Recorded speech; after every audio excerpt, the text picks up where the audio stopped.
ধর্ষকের মৃত্যুদণ্ড ও 3 দিনের মধ্যে ট্রাইব্যুনাল গঠনের দাবি শিক্ষার্থীদের। অনলাইন থেকে ছবি ভিডিও সরানোর নির্দেশ হাইকোর্টের। সিএমএইচে স্বরাষ্ট্র উপদেষ্টা, শিশুটির সর্বোচ্চ চিকিৎসা নিশ্চিতের নির্দেশ। ধর্ষণের বিচার নিশ্চিতে আইন সংশোধনের আশ্বাস আইন উপদেষ্টার।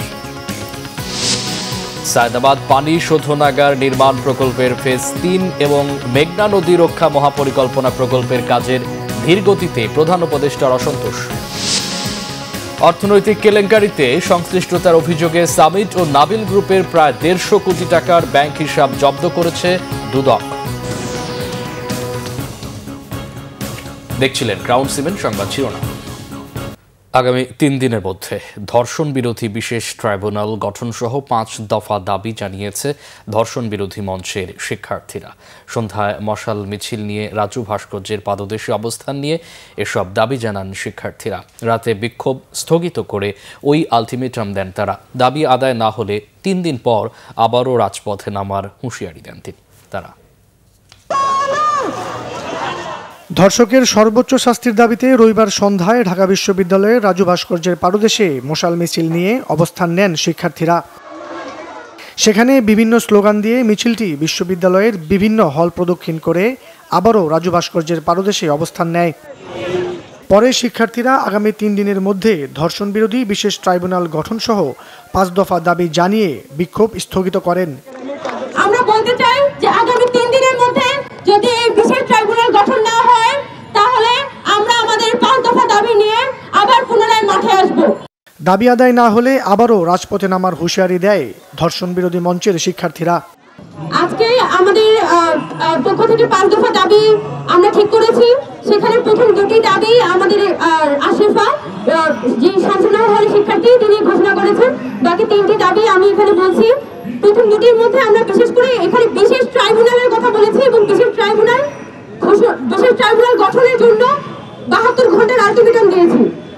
আইন উপদেষ্টা, স্বরাষ্ট্র উপদেষ্টা এবং নারী ও শিশু বিষয়ক উপদেষ্টার দৃষ্টি আকর্ষণ করে তারা বলেন, জনসম্মুখে ধর্ষকের শাস্তি না দিলে ভবিষ্যতে ধর্ষণ বন্ধ করা সম্ভব হবে না।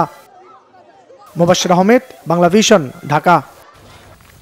ধর্ষকের সর্বোচ্চ শাস্তির মৃত্যুদণ্ড সহ বেশ কিছু দাবিতে মানববন্ধন করেছে শিক্ষার্থী ও শিক্ষকেরা।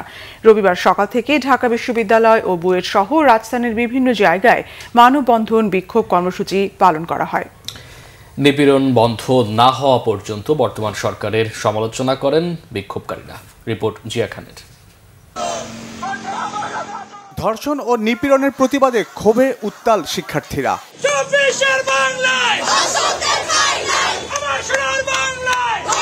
সর্বোচ্চ শাস্তি দাবি অপরাধীর। আমার ফ্যামিলি সবসময় একটু টেনশনে থাকে যে কখন না আমার মেয়েটাও ধর্ষিত হয়। এটা যদি আরো দ্রুত সময় বিচার ব্যবস্থায় পরিবর্তন এনে বিচার আরো দ্রুত করা হতো তাহলে বাকিরা এই ধরনের অপরাধ করার আগে আরো 10 বার ভাবতো। ধর্ষকদের সর্বোচ্চ শাস্তি যেন ফাঁসি হয়। নারীর প্রতি সহিংসতা ও নির্যাতনের প্রতিবাদে রবিবার সকাল থেকেই বুয়েট, ঢাকা বিশ্ববিদ্যালয় ও রাজু ভাস্কর্যের সামনে মিছিল করে শিক্ষার্থী ও শিক্ষকরা। বর্তমান অবস্থার জন্য সরকারের সমালোচনা করেন তারা। দেশে ধর্ষণ ও নারী নির্যাতনের সংখ্যা আশঙ্কাজনকভাবে বেড়ে গেছে। গত মাসে 50টিরও বেশি ধর্ষণের অভিযোগ পাওয়া গেছে। আমাদের যে অন্তর্বর্তী সরকার, যিনি গণ অভ্যুত্থানের মধ্য দিয়ে গড়ে ওঠা সরকার, তার এক্ষেত্রে দায় আছে যে স্বরাষ্ট্র উপদেষ্টা একের পর এক ঘটনা ঘটার পরও ওনারা বলছেন জিরো টলারেন্স, ওনারা বলছেন মব তারা প্রশ্রয় দেবেন না, অথচ আমরা দেখছি একের পর এক মব সৃষ্টি করেই ঘটনাগুলো ঘটানো হচ্ছে এবং ভুক্তভোগী বিচার পাচ্ছেন না। যে জন্য এই নতুন বাংলাদেশ তৈরি হয়েছে তার সেই বাস্তবায়িত না হবে আমরা পথে থাকবো। পরিস্থিতি থেকে উত্তরণে কয়েকটি দাবির কথা বলেন শিক্ষার্থীরা। দেশে ঘটে যাওয়া সকল নারী নির্যাতনের ঘটনায় অভিযুক্তদের দ্রুত আইনের আওতায় আনতে হবে। প্রয়োজনে ধর্ষণের ঘটনার বিচারের জন্য আলাদা ট্রাইব্যুনাল গঠন করতে হবে। ধর্ষণের বিচার দাবিতে রাজধানীর বিভিন্ন জায়গায় বিক্ষোভ ও মানববন্ধন করেছে বেসরকারি বিশ্ববিদ্যালয়ের শিক্ষার্থীরাও। সমাজ ব্যবস্থা এত খারাপ হয়ে গেছে, আমাদের না নেবে কোনো উপায় নাই। সব ধর্ষকের ফাঁসি চাই এবং ধর্ষকদের নিপাত যাক। জিয়া খান, বাংলা ভিশন, ঢাকা। মাগুরার ৮ বছরের শিশুর ধর্ষককে ৩ দিনের মধ্যে বিচার সম্পন্ন করা সহ ৩ দফা দাবিতে রাজধানীতে বিক্ষোভ করেছে ইনকিলাব মঞ্চ। রবিবার বিকেলে রাজধানীর জাতীয় মসজিদ বায়তুল মোকাররমের উত্তর গেটে বিক্ষোভপূর্ব বক্তব্যে এই দাবি জানান ইনকিলাব মঞ্চের মুখপাত্র শরীফ ওসমান বিন হাদি। বলেন, দ্রুত বিচার ট্রাইব্যুনালের মাধ্যমে ৯০ দিনের মধ্যে ধর্ষকের বিচার সম্পন্ন করতে হবে। এ সময় তনু মুনিয়া হত্যারও বিচার দাবি করা হয়। বক্তারা বলেন, ধর্ষিতা স্কুল কলেজের ছাত্রী যারা পালা মঞ্চের মেয়ে নাকি মাদ্রাসার শিক্ষার্থী সেটি বিবেচ্য নয়। আর কোনো বোনই যেন এই নির্যাতনের শিকার না হয় তা রাষ্ট্রকে নিশ্চিত করার তাগিদ দেন বক্তারা। পরে বায়তুল মোকাররমের উত্তর গেট থেকে মিছিল শুরু হয়ে শাহবাগে গিয়ে শেষ হয়। মাগুরায় ৮ বছরের শিশু ধর্ষণের ঘটনায় হওয়া মামলা ১৮০ দিনের মধ্যে শেষ করার নির্দেশ দিয়েছে হাইকোর্ট। রবিবার বিচারপতি ফারাহ মাহবুব ও বিচারপতি দেবাশিস রায় চৌধুরীর দ্বৈত বেঞ্চ এই আদেশ দেন। নারী শিশু নির্যাতন ও দমন ট্রাইব্যুনালকে এই নির্দেশনা বাস্তবায়ন করতে বলা হয়েছে। ধর্ষণের শিকার শিশুটিকে নিয়ে বিভিন্ন গণমাধ্যমে প্রকাশিত প্রতিবেদন আদালতের নজরে আনেন আইনজীবী ব্যারিস্টার মহসিব হুসাইন। তিনি শিশুটির স্বাস্থ্য সুরক্ষার জন্য প্রয়োজনীয় ব্যবস্থা নেওয়ার আবেদন জানান। পরে ধর্ষণের শিকার শিশুটির সব ছবি সামাজিক যোগাযোগ মাধ্যম থেকে সরানোর নির্দেশ দেয় হাইকোর্ট। এ সময় হাইকোর্ট বলেন, যারা শিশুটির ছবি প্রকাশ করছেন তারা আইন ভাঙছেন, এটা অন্যায়। ছবি না সরালে নতুন আদেশ দেওয়া হবে বলে জানান হাইকোর্ট। তার অ্যাড্রেস, তার ছবি, এটা যেন সব জায়গা থেকে ডিলিট করা হয়। এখানে আমাদের নারী শিশু নির্যাতন দমন আইনের ধারা ১৪ ভিতরে কিন্তু এটা একটা অফেন্স, যে রেপ ভিকটিমের নেম আইডেন্টিটি ডিসক্লোজ করা যাবে না।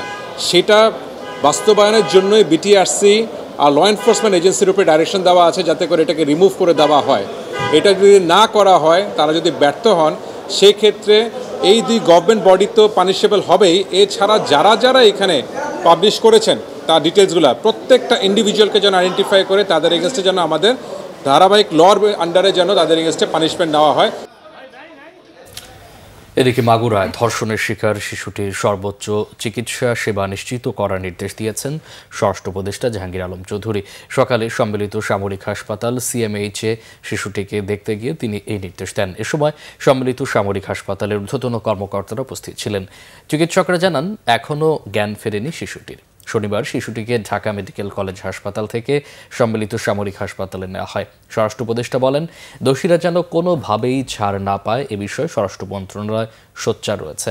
আইনশৃঙ্খলা রক্ষাকারী বাহিনীকে নারী হয়রানি ও ধর্ষণের বিরুদ্ধে কঠোর অবস্থান নেওয়ার নির্দেশ দেওয়া হয়েছে। ধর্ষণের ঘটনাগুলোর সাথে জড়িতদের বিচার নিশ্চিত করা হবে বলেও আশ্বস্ত করেন স্বরাষ্ট্র উপদেষ্টা।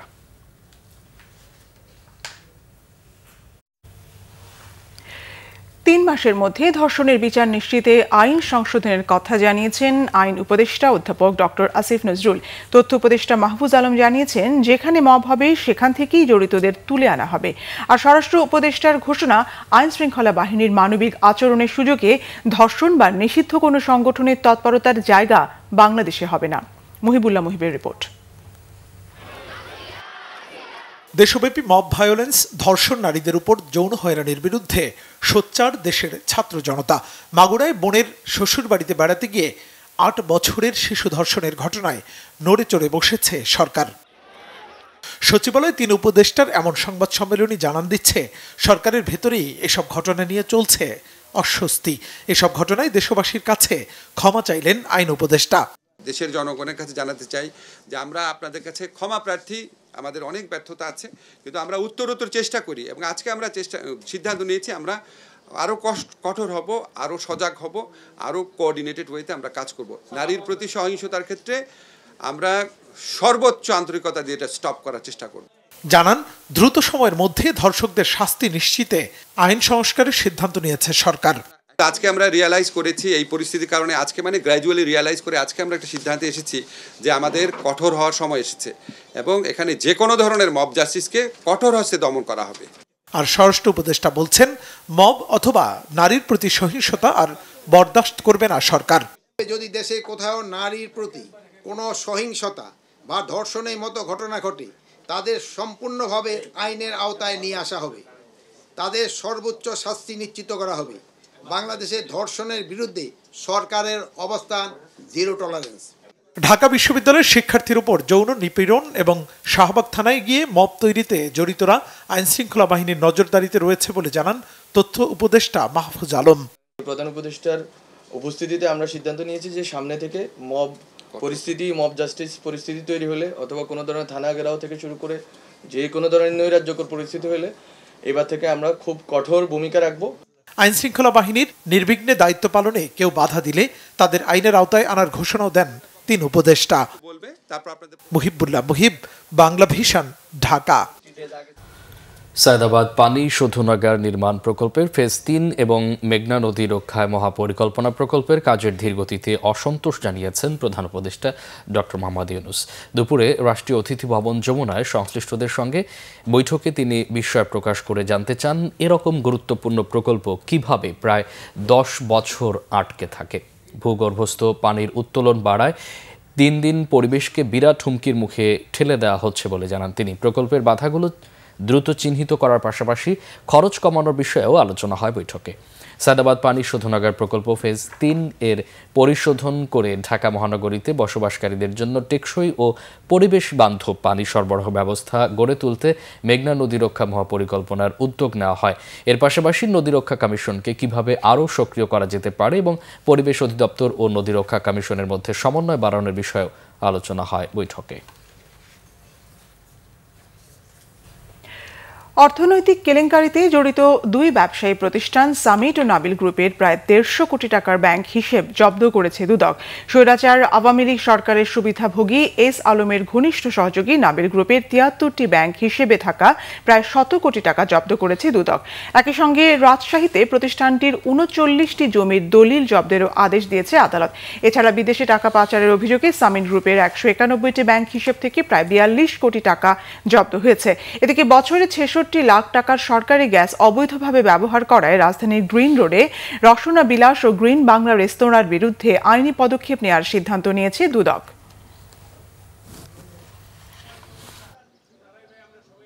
জব্দকৃত সম্পদের মধ্যে যদি কোনো সম্পদ দেশের বাইরে থেকে থাকে তাহলে সেই সংক্রান্তে আমাদের অনুসন্ধান টিমের পক্ষ থেকে মিউচুয়াল লিগ্যাল অ্যাসিস্ট্যান্স রিকোয়েস্ট পাঠানো হবে। এটাই পরবর্তী পদক্ষেপ। দেশগুলোতে যেগুলি অবরুদ্ধ আছে সেগুলি মামলা নিষ্পত্তি না হওয়া পর্যন্ত অবরুদ্ধকৃত অবস্থায় থাকবে। রাষ্ট্র পরিচালনায় টেলিকম ও পাওয়ার খাত সংস্কার অত্যন্ত জরুরি বলে অভিমত ব্যক্ত করেছেন বিএনপির আন্তর্জাতিক সম্পর্ক বিষয়ক কমিটির সদস্য ইঞ্জিনিয়ার ইশরাক হোসেন। রবিবার সকালে জাতীয় প্রেস ক্লাবে বাংলাদেশ মুঠোফোন গ্রাহক অ্যাসোসিয়েশনের আয়োজনে এক আলোচনায় তিনি এই মত ব্যক্ত করেন। তিনি বলেন, বিগত সরকারের সময় এই খাতে সবচেয়ে বেশি লুটপাট হয়েছে, তাই দুর্নীতির শ্বেতপত্র প্রকাশের মাধ্যমে তিনি দোষীদের শাস্তি নিশ্চিতের আহ্বান জানান। এ সময় তিনি ইন্টারনেট বন্ধের মতো বেসিক হিউম্যান রাইটে যাতে হাত দেওয়া না হয় সে বিষয়ে গুরুত্ব আরোপ করেন। আয়োজনে প্রধান অতিথির বক্তব্যে প্রধান উপদেষ্টার বিশেষ সহকারী ফয়েজ আহমদ তৈয়ব বলেন, কেউ যাতে ইন্টারনেট বন্ধ করতে না পারে সেজন্য কাজ করছে সরকার। বর্তমান সরকার আসার পরে আমরা যে একটা বৈপ্লবিক পরিবর্তন সবাই আশা করছি যে সকল সেক্টরে হবে, সেই ক্ষেত্রে আমরা এই সেক্টরে তেমন কোনো রিফর্ম দেখতে পাই না। জনগণের চাহিদাটা কি সেটা বুঝি, আমি কোথায় এফেক্টেড হচ্ছি সেটা আমি বুঝি, এবং আমি একজন রাজনীতিবিদ। রাষ্ট্র পরিচালনার জন্য একটা টেলিকমিউনিকেশন সেক্টর, পাওয়ার সেক্টর এবং এই সেক্টরগুলো কিন্তু আমাদের অত্যন্ত গুরুত্বপূর্ণ সেক্টর। এখানে একটা রাষ্ট্র পরিচালনা করতে গেলে এই সেক্টরগুলোকে রিফর্ম করা খুব জরুরি হয়ে পড়বে বলে আমি মনে করি। সাইবার সেফটি অর্ডিন্যান্সে আমরা ইন্টারনেটকে নাগরিকের অধিকার হিসেবে স্বীকৃতি দিয়েছি এবং একই সাথে বাংলাদেশের যেই টেলিযোগাযোগ আইন, সেই টেলিযোগাযোগ আইনেও আমরা এমন কিছু রাখবো না যেটা সরকার কিংবা বেসরকারি কোম্পানিকে ইন্টারনেট বন্ধের অধিকার দেয়। অর্থাৎ ইন্টারনেট আমাদের তরুণ প্রজন্মের প্রোডাক্ট। ইন্টারনেট কেন্দ্রিক যে কোনো ধরনের নিয়ন্ত্রণ এটা আমাদের জুলাই অভ্যুত্থানের স্পিরিটের বিরুদ্ধে। তো সেজন্য আমরা এমন পলিসি করব এবং রেগুলেশন করব যেখানে সরকার বা বেসরকারি কেউ ইন্টারনেট বন্ধ করতে না পারে। কড়া নিরাপত্তার মধ্যে চলমান অস্থিরতা কাটিয়ে স্বাভাবিক কার্যক্রমে ফিরতে শুরু করেছে পুঁজি বাজারের নিয়ন্ত্রণ সংস্থা security and exchange commission BSEC. সংস্থাটির চেয়ারম্যান খন্দকার রাশেদ মাকসুদ ও কমিশনের পদত্যাগের দাবি থেকে সরে এসেছেন বিএসইসির কর্মকর্তা কর্মচারীরা। এদিকে বিএসইসিতে অস্থিরতার বিষয়ে সংস্থাটির চেয়ারম্যানের সঙ্গে বৈঠক করেছেন ডিএসসি, সিএসই, ডিবিএ ও সিডিবিএল সহ 7টি সংস্থার প্রতিনিধি দল। গোলাম ময়নুল আহসানের রিপোর্ট। ঘটনার সূত্রপাত বিএসসিসির সাবেক নির্বাহী পরিচালক সাইফুর রহমানকে বাধ্যতামূলক অবসরে পাঠানো নিয়ে। এর জেরে বুধবার প্রায় 4 ঘন্টা বিএসসিসি চেয়ারম্যান ও কমিশনারকে অবরোধ ও বৃহস্পতিবার কর্মবিরতি পালন করে কর্মকর্তা কর্মচারীরা। তবে শেষ পর্যন্ত বিএসসিসির চেয়ারম্যান পদত্যাগ করছেন না এমন ঘোষণায় রবিবার বিএসসিসির কর্মকর্তা কর্মচারীরা কাজে যোগদান করেন। তবে যেসব কর্মকর্তার বিরুদ্ধে মামলা দায়ের করা হয়েছে তারা কেউই অফিস করেননি। এদিকে সকাল 11:15টার দিকে বিএসসিসি ভবনে আসেন ডিএসসি, সিএসসি, ডিবিএ ও সিডিবিএ সহ 7 সংস্থার প্রতিনিধি দল। প্রায় 2.5 ঘন্টার বৈঠক শেষে আলোচনার বিষয়ে অবহিত করেন তারা। জানান বিএসসিসির চলমান সংকট নিরসনে কমিশনের পাশে থাকার কথা। বিনিয়োগকারীদেরকে বলতে চাই যে আপনারা এই পুঁজিবাজারের উপরে আস্থা হারাবেন না।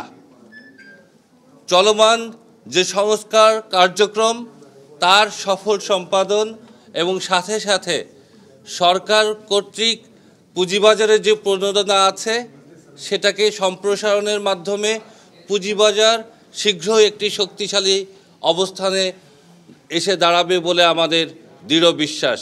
এই একটা সংকটময় পরিস্থিতি আমরা তার উত্তরণের পথ একটা খুঁজবার জন্য আমরা সেটা কমিশনে এসেছি। আমাদের মাননীয় চেয়ারম্যান, আমাদের যোগ্য চেয়ারম্যান আমাদের সাথে এসেছেন এই বক্তব্যটি বিনিয়োগকারীদের কাছে পৌঁছানোর জন্য যে আমরা বাজারের সাথে আছি। এই বাজার আমাদের, আমরা ছিলাম, আছি এবং সামনেও থাকবো। বাজারে যেই সংকটটি এখন তৈরি হয়েছে এটা আসলে খুবই অনাকাঙ্ক্ষিত ছিল এবং এই ধরনের কোনো পরিস্থিতির জন্য আমরা পরিচিত ছিলাম না। পরে বিএসসিসি চেয়ারম্যান সাংবাদিকদের সাথে কথা বলেন। প্রতিষ্ঠানে কর্মকর্তা কর্মচারীকে কাজে যোগ দেওয়ার আহ্বান জানান তিনি। সমস্ত ইম্পর্টেন্ট স্টেক হোল্ডাররা ওনারা এসেছিলেন আমাদের সাথে দেখা করতে এবং আমাদের সাথে সহমর্মিতা এবং সংহতি জানাতে। ওনারা আমাদেরকে সমস্ত সহযোগিতা এবং সব ধরনের সাপোর্ট দিয়ে যাবেন সেই কথা বলেছেন। আর এটার সাথে সাথে আমরা দেখতে পাচ্ছি আমাদের যারা কর্মচারী আছে ওনারাও কাজে ফেরত আসছেন এবং আমরা সবসময় গতদিনও আপনাদেরকে বলেছি সবাইকে আহ্বান করছি চলে আসতে, কাজে যোগদান করতে। অপ্রীতিকর ঘটনা এড়াতে রবিবারও বিএসসিসি কার্যালয়ে সেনাবাহিনী সহ আইন শৃঙ্খলা বাহিনীর সদস্যরা অবস্থান করেন। গোলাম মনুল্লাহ হাসান, বাংলা ভিশন, ঢাকা। পুরান ঢাকার সমকালীন ঐতিহ্যবাহী ইফতার বড় বাপের পোলায় খায় প্রচারণা আর গাল ভরা নামে খ্যাতির সঙ্গে তুঙ্গে পৌঁছেছে এটি। অথচ এই খাবারের সঙ্গে পুরান ঢাকার ইতিহাসের নেই কোনো যোগসাজশ। স্থানীয়রা বলছেন আগের মতো স্বাদ নেই এই খাবারটিতে। বিস্তারিত ফজলে রাব্বির প্রতিবেদনে।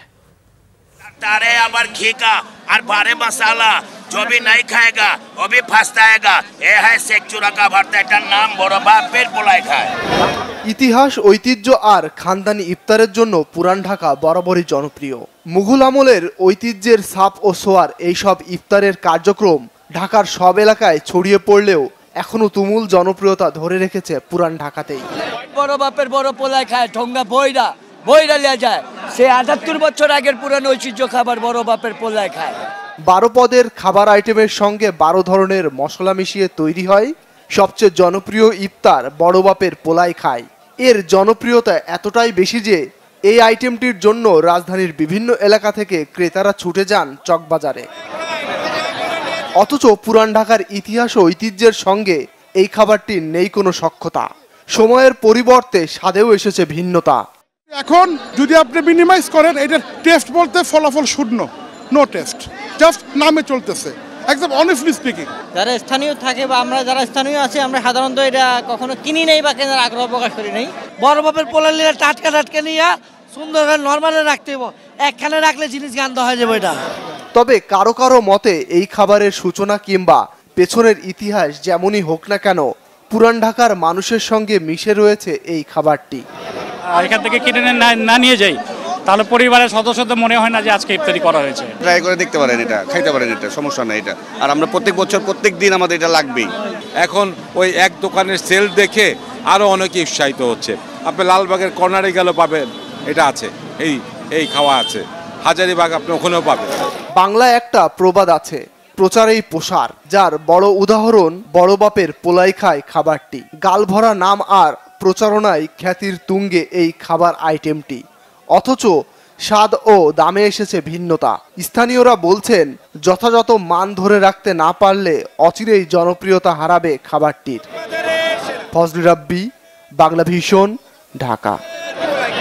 ঈদযাত্রা নির্বিঘ্ন করতে গাবতলী, মহাখালী সহ 6টি বাস স্ট্যান্ডে মনিটরিং সেল ও সিসিটিভি বসানো হবে বলে জানিয়েছেন সড়ক পরিবহন ও রেলপথ উপদেষ্টা ফাউজুল কবির। রবিবার সড়ক, রেল, আইন শৃঙ্খলা বাহিনী ও পরিবহন মালিকদের সঙ্গে বৈঠক শেষে একথা জানান তিনি। উপদেষ্টা বলেন, মহাসড়কের ভাঙাচোরার সমস্যা 15 রমজানের মধ্যেই সমাধান করা হবে। তিনি বলেন, এবারের ছুটি দীর্ঘ হওয়ায় যানজটের সম্ভাবনাও কম, তবে মানুষের চলাচল নির্বিঘ্ন করতে সরকার নানা পদক্ষেপ নিচ্ছে। উপদেষ্টা জানান, পদ্মা সেতুতে গাড়ির গতিসীমা বাড়িয়ে 80 করা হয়েছে। এর ফলে রাস্তায় চাপ কমে যাবে। রেল ও বাসের টিকিট বিক্রিতে কালোবাজারি বন্ধে সরকার ও মালিকপক্ষ কঠোর অবস্থানে থাকবে বলেও জানানো হয় ব্রিফিংয়ে। সড়কে চাঁদাবাজি বন্ধে নেওয়া হবে কঠোর ব্যবস্থাপনা। সড়ক পরিবহন ও রেল উপদেষ্টা জানান, ঢাকা বাইপাস ও বিআরটি ঈদের সময় সীমিত চলাচল উপযোগী করে খুলে দেওয়া হতে পারে। জানান, কমিউটার ট্রেন চালুর পাশাপাশি ট্রেনের অফ ডে বাতিল করা হয়েছে। 14 মার্চ থেকে ট্রেনের টিকিট অনলাইনে বিক্রি শুরু করার কথাও জানানো হয় ব্রিফিংয়ে। মাগুরার শিশু ধর্ষককে মানবতার উপর ছুরিকাঘাত বলেছেন জামাত ইসলামীর আমির ডাক্তার শফিকুর রহমান। তিনি বলেন, ধর্ষকদের অপরাধ এক ও অভিন্ন, তাই তাদের সর্বোচ্চ শাস্তি দেওয়ার আহ্বান জানান তিনি। সকালে জাতীয় প্রেস ক্লাবে শিক্ষক প্রতিনিধি সম্মেলনে প্রধান অতিথির বক্তব্যে এসব কথা বলেন ডাক্তার শফিকুর রহমান। মাঝে অনেক পাশবিক, হৃদয় বিদারক অনেক দৃশ্য দেখতে হয়, শুনতে হয়, হৃদয় ভেঙে টুকরা টুকরা হয়ে যায়। মাগুরায় 8 বছরের একটা শিশুর সাথে তার আপনজনেরা যে আচরণ করেছে, বিশ্বাসে ছুরিকাঘাত করে, এটা গোটা মানবতার প্রতি তারা ছুরিকাঘাত করেছে। এটি হচ্ছে পশুত্বের শিক্ষা। এই শিক্ষা থেকে বের করে এনে আমাদের দেশে আমরা দিতে চাই আল্লাহর দেওয়া মানবিক শিক্ষা। আইনশৃঙ্খলাজনিত কিছু ঘটনায় স্বরাষ্ট্র উপদেষ্টাকে ব্যর্থতার দায় স্বীকারের দাবি জানিয়েছে এবি পার্টি। রাজধানীর বিজয়নগরে দলীয় কার্যালয়ে সফররত মার্কিন 2 কূটনীতিকের সঙ্গে মতবিনিময়ের পর স্বরাষ্ট্র উপদেষ্টাকে সরিয়ে অন্য কাউকে দায়িত্ব দেওয়ার কথা বলেন সংগঠনটির সাধারণ সম্পাদক ব্যারিস্টার আসাদুজ্জামান ফুয়াদ। বলেন, আইনশৃঙ্খলা পরিস্থিতি আগের চেয়ে ভালো হলেও মানুষের মধ্যে ভয় আর শঙ্কা কাটছে না। এর আগে সফররত মার্কিন 2 কূটনীতিক সাবেক রাষ্ট্রদূত উইলিয়াম বি মাইলাম ও জন ড্যানি লোভিজের সঙ্গে বিনিময় করেন এবি পার্টির সভাপতি মুজিবুর রহমান মঞ্জু সহ দলের নেতৃবৃন্দ। আসাদুজ্জামান ফুয়াদ জানান, মার্কিন কূটনীতিকরা সংস্কার, নির্বাচন কেন্দ্রিক জোট সহ বিভিন্ন বিষয়ে জানতে চেয়েছেন। রোজার পর ঢাকা বিশ্ববিদ্যালয় ক্যাম্পাসে আবারও যানবাহন চলাচল সীমিত ও নিয়ন্ত্রণ করা হবে। পাশাপাশি ক্যাম্পাস থেকে ভবঘুরে ও উদ্ধাস্তু উচ্ছেদে অভিযানও চালানো হবে বলে জানিয়েছে বিশ্ববিদ্যালয় প্রশাসন। এক প্রেস ব্রিফিংয়ে ক্যাম্পাসের সার্বিক নিরাপত্তা পরিস্থিতি নিয়ে একথা জানানো হয়। প্রেস ব্রিফিংয়ে বক্তব্য রাখেন ঢাবি উপাচার্য অধ্যাপক ডক্টর নিয়াজ আহমদ খান ও প্রক্টর সাইফুদ্দিন আহমদ। তারা জানান, ক্যাম্পাসে অপ্রীতিকর ঘটনাগুলো যারা করছে তারা ভবঘুরে ও নেশাগ্রস্ত। এখন তারা ক্যাম্পাসে বিনা বাধায় বিচরণ করছে। মেট্রো রেল হওয়াতে তাদের থাকার ব্যবস্থা হয়েছে, তবে তাদের উচ্ছেদে আইনগত পদ্ধতি ছাড়া করা যায় না। সেটাও রোজার পরে ব্যাপকভাবে শুরু হবে বলে জানানো হয়েছে। রমজান মাসে সন্ধ্যা নামার আগে কর্মজীবী মানুষেরা ঘরে ফেরেন প্রিয়জনদের সঙ্গে ইফতার করবেন বলে, কিন্তু জীবিকার তাগিদে কিছু মানুষকে ইফতার করতে হয় চলতি পথেই। রাজধানীর কারওয়ান বাজারের ক্রেতা বিক্রেতাদের ইফতারের গল্প থাকছে হাসনাত জুবায়েরের প্রতিবেদনে। রমজানে সন্ধ্যা নামার আগে ঘরমুখো মানুষের ছুটে চলা শুধুমাত্র একটি উদ্দেশ্যে, আর তা হলো ঘরে ফিরে পরিবারের সঙ্গে ইফতার করা। এরপরও জীবিকার তাগিদে কিছু মানুষ চাইলেও ঘরে বসে পরিবারের সঙ্গে ইফতার করতে পারেন না। চলতি পথে ভাঙতে হয় রোজা। এখানে আমরা এখানে থাকি, এখানে আমাদের ইফতার করে আমরা চাইতে বাজার চলে যাই। কারণ বাজার দোকান আমরা ভাই বেচতে লই, এক জায়গায় মিলেমিশে ইফতারি করি। আমরা ইলেকট্রিকের দোকানের ভিতরে সব ধরনের বাসা থেকে নিয়ে এসে এখানে ইফতার আয়োজন করি। বাজার করতে করতে ইফতারের টাইম হয়েছে, বাইরে ইফতার করছি, অনেকবারই হয়েছে। কেনাকাটা করতে করতে লেট হয়ে যাবে, রাস্তা করতে হবে। রাজধানীর প্রাণকেন্দ্র কারওয়ান বাজারে গড়ে উঠেছে বহুমাত্রিক ব্যবসায়ী কার্যক্রম। ঢাকার সবচেয়ে বড় পাইকারি বাজার হিসেবে পরিচিত এই এলাকা। পাশাপাশি সরকারি বেসরকারি নানা প্রতিষ্ঠানের বহুতল ভবনও রয়েছে এখানে। এসব কারণে দিনরাত কারওয়ান বাজার এলাকায় অসংখ্য মানুষের ভিড় লেগেই থাকে। আর তাই এখানকার কর্মজীবী মানুষের ইফতার করতে হয় রাস্তা কিংবা দোকানেই। ইফতারি করি, এখানে জব করি, তো চাকরি করি, এই জায়গায় সবাই একসাথে ইফতারি করি, এর জন্য সবাই একসাথে বসে ইফতারি করি। রাস্তায় এখন আজান দিয়ে দিলে অবশ্যই যে জায়গায় থেকে সেই জায়গায় আমাদের ইফতারি শেষ করতে হবে। তো এটা অবশ্যই একটুখানি মন মতো হয় না, কিন্তু করতে হবে, আর কি করার। কয়েকজনের একসাথে নিয়ে ইফতার করা অনেক সওয়াবের কাজ এবং একত্রে করতে পারলে অনেক ভালো। জীবিকার তাগিদে কাউরান বাজারের অনেক ব্যবসায়ী ঘর ছাড়েন ভোরবেলায়, আর ঘরে ফিরতে ফিরতে হয়ে যায় মধ্যরাত। তাই প্রিয়জনদের ছাড়া ইফতারের কষ্ট থেকে যায় মনের কোণে। পরিবার থেকে দূরে থাকার কষ্ট ভুলে এখানকার ব্যবসায়ীরা ছোলামুড়ি আর পানি শরবত ভাগাভাগি করে করেন ইফতার। ফ্যামিলির সাথে তো ইফতার করতে মন চায়, কিন্তু আসি সেই শেহরের সময় মাল শেষ করতে করতে কোনোদিন মাগরিবে আজান দেয়, ওদিন মাগরিবে আজানের পরেও শেষ হয়, ইফতারের পরেও আমরা যাই, এশারের আজানের এক দেব পরে চলে যাই, যাই ওখানে তারাবি নামাজ পড়ে আবার সকালে সেহরির সময় চলে আসে। শুধুমাত্র কাউরান বাজারে ব্যবসায়ীরা নয়, রাজধানীর বিভিন্ন এলাকা থেকে এখানে বাজার করতে আসেন অনেকেই। আর বাজার করতে গিয়ে বিকাল গড়িয়ে সন্ধ্যা এলে চলতি পথে ইফতার করতে হয় ক্রেতাদেরও। আসনাদ জুবায়ের, বাংলাভিশন, ঢাকা। তুলনামূলক সুলভ দামে ডিজাইনার কালেকশনের ঈদ কেনাকাটায় অনেকেই ভিড় করছেন দেশীয় ব্র্যান্ড সারার আউটলেটগুলোয়। বিভিন্ন ডিসকাউন্ট অফারে সারার অনলাইনেও কেনাকাটার সুযোগ থাকছে। সারার কয়েকটি আউটলেট ঘুরে আরো জানাচ্ছেন মোবাশির আহমদ।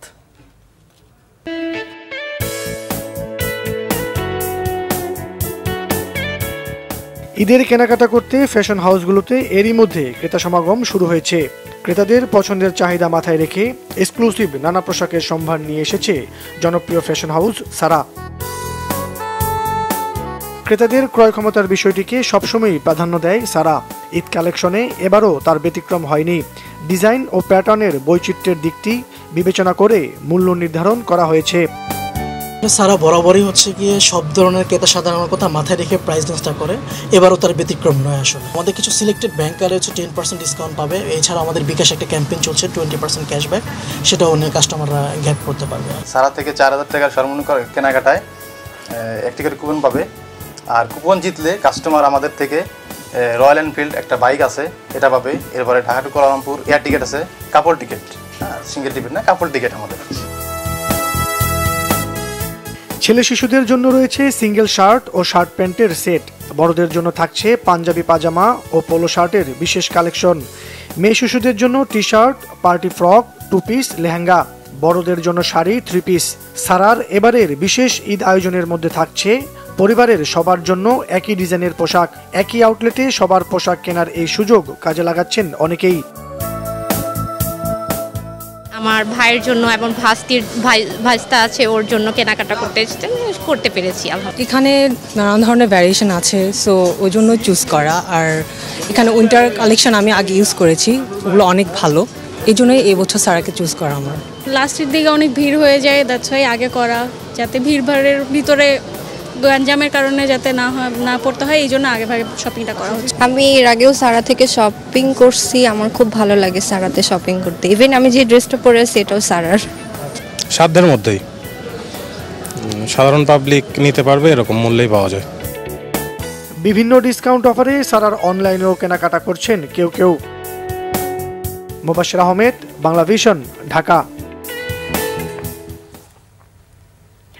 নতুন কোনো ব্যাংক নয়, নির্বাচিত হলে পোশাক শিল্পের মালিকদের নিরবচ্ছিন্ন গ্যাস বিদ্যুৎ প্রাপ্তিতে সর্বোচ্চ সহায়তার প্রতিশ্রুতি দিয়েছে বিজিএমইএ নির্বাচনের মূল প্রতিদ্বন্দ্বী ফোরাম সম্মিলিত পরিষদ। সন্ধ্যায় রাজধানীর গলফ ক্লাবে দেশের পোশাক শিল্পের উন্নয়ন ও ভবিষ্যৎ নিয়ে আলোচনা ও ইফতার মাহফিলে এই প্রতিশ্রুতি দেন সংগঠনটির নেতারা। অনুষ্ঠানে সম্মিলিত পরিষদের প্যানেল লিডার ও সাধারণ সম্পাদক মোহাম্মদ আবুল কালাম জানান, আগামী 28 মে থেকে হতে যাওয়া বিজিএমইএ নির্বাচনে জয়ী হলে পোশাক শিল্পের মালিকদের ব্যবসার পরিবেশ নিশ্চিতে কাজ করবেন। কারখানার কর্মপরিবেশকে শ্রমিক বান্ধব করার পাশাপাশি দক্ষ মানব সম্পদ গড়তেও কাজ করবে নতুন পর্ষদ। নির্বাচনের আরেক প্রতিদ্বন্দ্বী প্যানেল ফোরাম নেতারা শনিবার বিজিএমইএ সদস্যদের জন্য আলাদা বাণিজ্যিক ব্যাংক খোলার প্রতিশ্রুতি দেন। জবাবে সম্মিলিত পরিষদের নেতারা জানান, তারা নতুন ব্যাংক খোলার বদলে পোশাক শিল্প মালিকদের স্বার্থ রক্ষায় কাজ করবেন।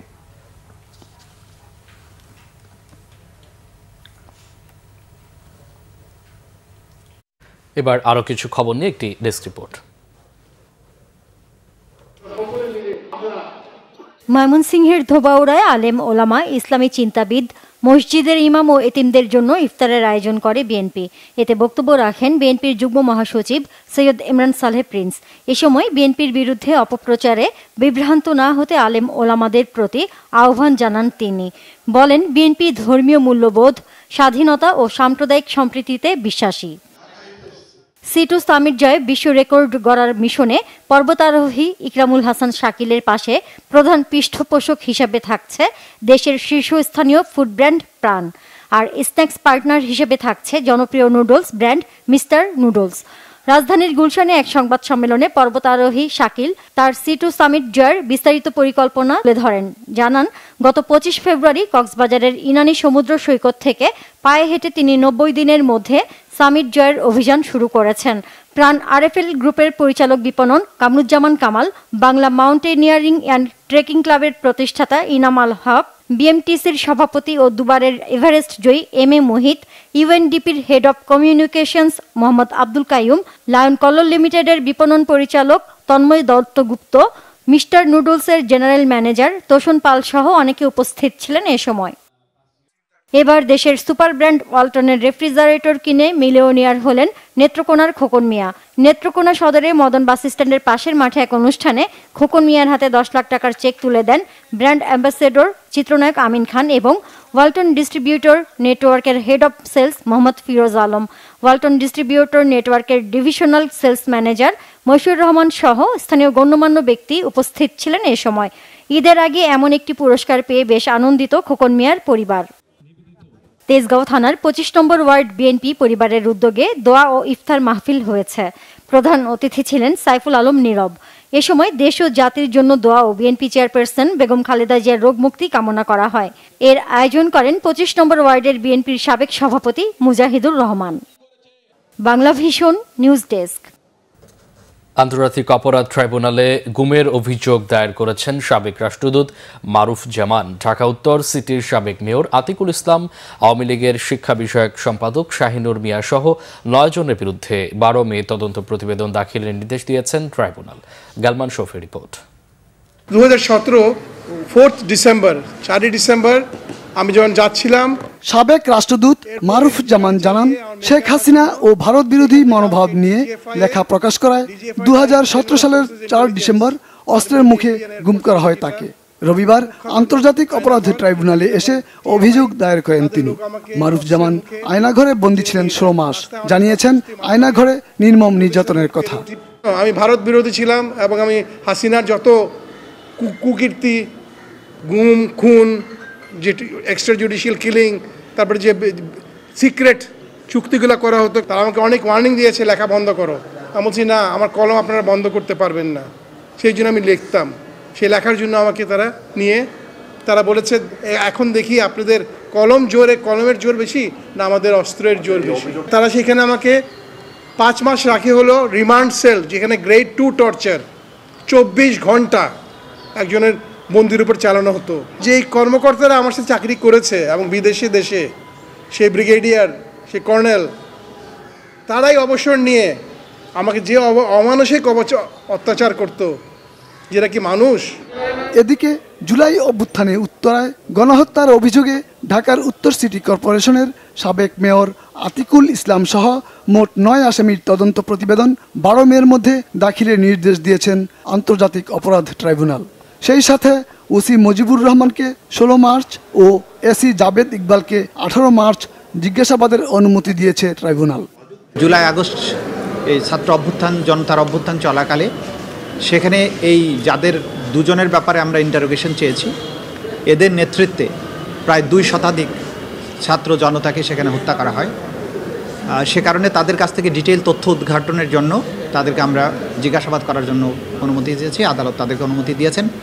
ওসি মুজিবুর রহমানকে 16 মার্চ তারিখে এবং এসি ইকবাল তাকে 18 মার্চ তারিখে জিজ্ঞাসাবাদের জন্য অনুমতি প্রদান করেছেন। এদিন রামপুরায় গণহত্যার ঘটনায় 3 জন পুলিশ সদস্যের বিরুদ্ধে নতুন করে গ্রেফতারি পরোয়ানা জারি করেছে আদালত। গালমান শফি, বাংলা ভিশন, ঢাকা। সংবাদ শেষ করব, যাওয়ার আগে ক্রাউন সিমেন্ট শিরোনামগুলো আরেকবার জানিয়ে দিচ্ছি। ধর্ষকের মৃত্যুদণ্ড ও 3 দিনের মধ্যে ট্রাইব্যুনাল গঠনের দাবি শিক্ষার্থীদের। অনলাইন থেকে ছবি, ভিডিও সরানোর নির্দেশ হাইকোর্টের। সিএমএইচের স্বরাষ্ট্র উপদেষ্টায় শিশুটির সর্বোচ্চ চিকিৎসা নিশ্চিতের নির্দেশ। ধর্ষণের বিচার নিশ্চিতে আইন সংশোধনের আশ্বাস আইন উপদেষ্টার। সায়দাবাদ পানি শোধনাগার নির্মাণ প্রকল্পের ফেজ 3 এবং মেঘনা নদী রক্ষা মহাপরিকল্পনা প্রকল্পের কাজের ধীরগতিতে প্রধান উপদেষ্টার অসন্তোষ। অর্থনৈতিক কেলেঙ্কারিতে সংশ্লিষ্টতার অভিযোগে সামিট ও নাবিল গ্রুপের প্রায় 150 কোটি টাকার ব্যাংক হিসেব জব্দ করেছে দুদক। এই ছিল এখনকার মতো, পরের সংবাদ রাত 1টায় দেখার আমন্ত্রণ রইল। এছাড়া বাংলা ভিশন সংবাদ ও সংবাদ সংশ্লিষ্ট অনুষ্ঠান দেখতে ভিজিট করুন www.bvnews24.com ও facebook.com/banglavisionnews এবং সাবস্ক্রাইব করুন youtube.com/banglavisionnews। এতক্ষণ সাথে থাকায় অসংখ্য ধন্যবাদ। শুভরাত্রি। শুভরাত্রি।